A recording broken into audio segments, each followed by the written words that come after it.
Hello, everyone. Welcome back to another episode of the Daily Senior Safety Advice Podcast. This is the show dedicated to helping older adults live safely, confidently, and independently at home and supporting the family caregivers who love them. I'm your host, Esther Kane. I'm a retired occupational therapist, certified aging in place specialist, and a dementia care specialist. Hey, if this podcast is helping you, if you've been listening to us for a while, then please take a moment to subscribe, share it with a friend or family member, give us a review, like, etc., and visit us at seniorsafetyadvice.com for even more tips and resources. Today's episode is one that I feel very deeply about. We're talking about what happens when caregiving starts to feel like too much, when you're running on empty, when you're given everything that you have and then some, and you're not quite sure how much longer you can keep going. If you've been a family caregiver, you know what I'm talking about. If that sounds familiar, then this episode is for you. And I want you to know you're not alone. And also, if you're just beginning the process of becoming a caregiver to a family member, I want you to listen to this as well so that you can prepare for what may be coming ahead. All right, so let's start right here. Caregiving is one of the most loving things that a person can do. Whether you're caring for a parent, a spouse, a sibling, or a dear friend, you showed up day after day, often without being asked, often without much help. And that kind of love, that kind of commitment is extraordinary. But here's what I also know, and what I saw time and time again in my years as an occupational therapist. Family caregiving can take a serious toll on your body, on your mind, and on your spirit. And a lot of caregivers reach a point where they feel completely overwhelmed, exhausted, maybe even a little resentful. And then they feel guilty for feeling resentful. Does that sound like where you are right now? If so, I want you to take a real breath, a real one, because what you're feeling is not a character flaw. It is a very human response to an incredibly hard situation. As an occupational therapist, and I was an OT for many years working in geriatrics, one of the things that I was trained to look at was the whole person. It's one of the things I love about OT. Not just the patient in front of me, but the entire care system around them. And what I learned early on is this: when the caregiver breaks down, the whole system breaks down. Supporting the caregiver is not a luxury. It is absolutely essential to the safety and well being of the person that they're caring for. Now, listen, I want to talk about something that comes up a lot when caregivers are struggling, and that's the idea of asking for help. For a lot of people, asking for help feels almost impossible. Maybe you were raised to be self sufficient. Maybe you feel like you're the one who's supposed to have it all together. Maybe you're afraid that if you ask for help, people will think you can't handle it. Now, or maybe, and this one I hear a lot, you feel like no one else can do it the right way, like you can do it. Like you're the only one who really knows how to take care of your loved one. Another issue that I want to bring up is that many family caregivers are on social media during the day, and they may look at other family caregivers who appear to have it all together. But remember, you are only seeing a snapshot of what they're posting. They're not going to be always posting what they're struggling with. So please, please don't compare yourself to others. Now, I get all of this issue. Not only did I see it as an OT in the family caregivers of my patients, but I was also a caregiver for my mother as well. And I have many friends who are in the process of that as well. So I see it. I continue to see it. So those feelings that you're feeling are all real and they all make a lot of sense. But I want to offer you a different way of looking at this. Asking for help is not a sign of weakness. It is a sign of wisdom. It means you understand that you cannot pour from an empty cup. And I know that's a phrase that's used a lot. You've probably heard it a million times, but it's so true. An exhausted caregiver is not a safe caregiver, not for your loved one, and definitely not for yourself. You can easily make mistakes with medication and anything else because you're so exhausted. Start small when asking for help. You don't have to hand over the whole caregiving role. Just pick one task: grocery shopping, sitting with your loved one for a few hours, doing loads of laundry. Ask one person to help with just one thing. That's it. Small steps can make a big difference.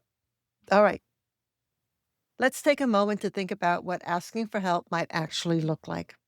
It might mean calling a sibling or a family member and saying something like, "Hey, I need a break this weekend. Can you come sit with mom for a few hours?"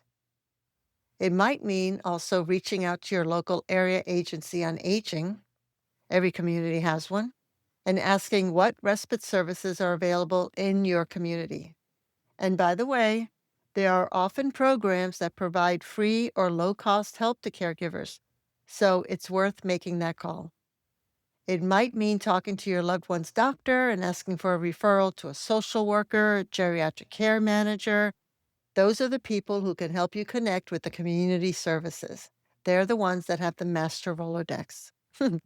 Or it might mean having an honest conversation with yourself and saying, "I am not okay. I need support." And then following through on getting it, whether that's talking to a counselor, joining a caregiver support group, calling a trusted friend, or all of that.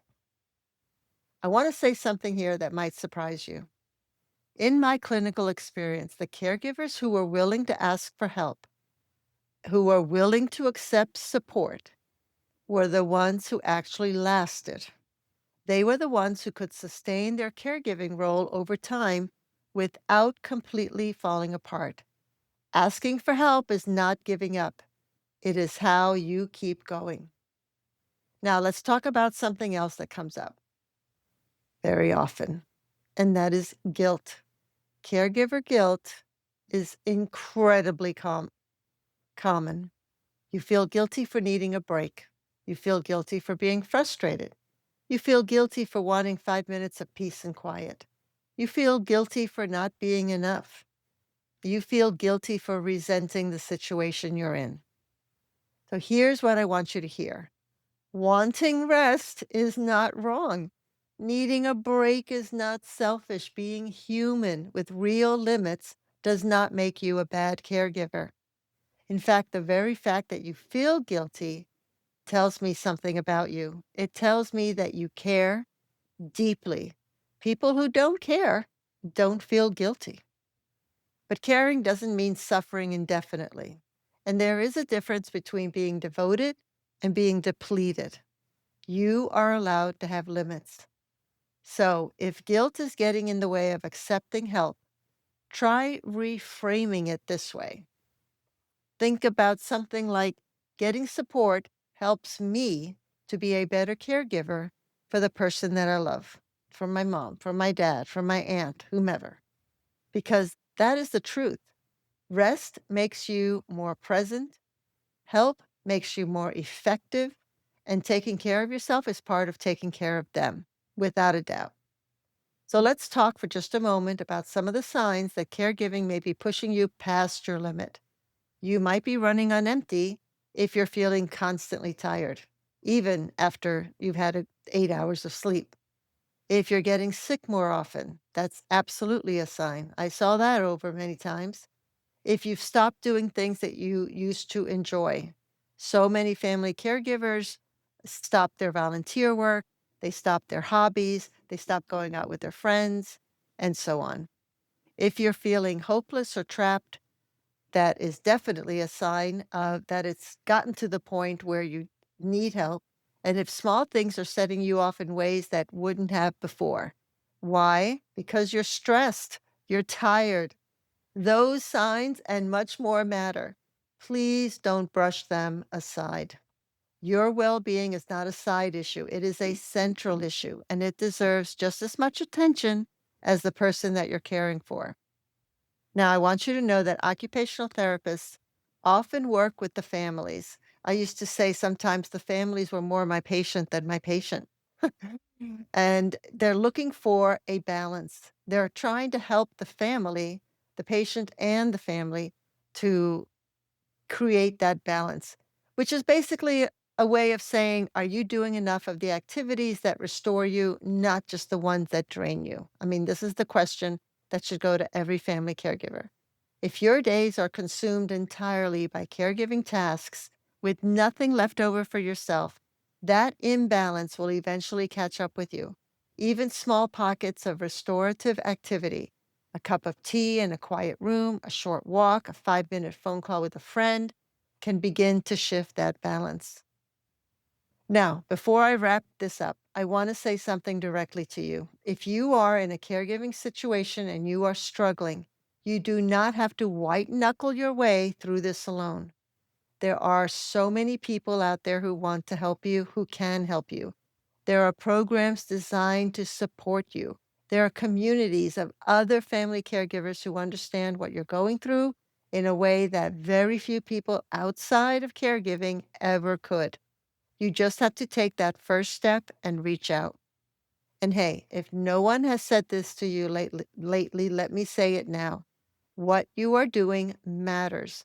The care you give matters, but you matter. Nothing is going to get better if you are not better. You are doing something incredibly hard and you deserve support while you do it. So get this. This week, I want to challenge you to do just one thing. Reach out to one person and ask for one specific kind of help. Doesn't have to be big. It just has to be honest. You could say something like, I need a few hours off this weekend. Can you bring us a meal? Can you just come and sit with me for a bit? One ask. That's all. You might be surprised how many people have been waiting for the chance to show up for you. Most people say, let me know if I can help, if there's anything I can do to help. But what you really need to do is to ask specifically for some kind of help. Don't just leave it vague and open. All right. I hope this information was useful for you. Thank you so much for being here today. If this episode spoke to you, please share it with someone else who might need to hear it. That act of kindness could make a real difference for a family caregiver who's struggling. For more safety tips, resources, and support, visit us at seniorsafetyadvice.com. And if you're looking for aging in place specialists, home care providers, other caregiver services in your area, head on over to aginginplacedirectory.com. Subscribe to this podcast, give us a like, a review, a thumbs up, whatever, the YouTube channel, wherever it is you're listening to, so that you never miss an episode. And of course, share it with others. I'm Esther Kane. Take good care of yourself because believe me, you matter too.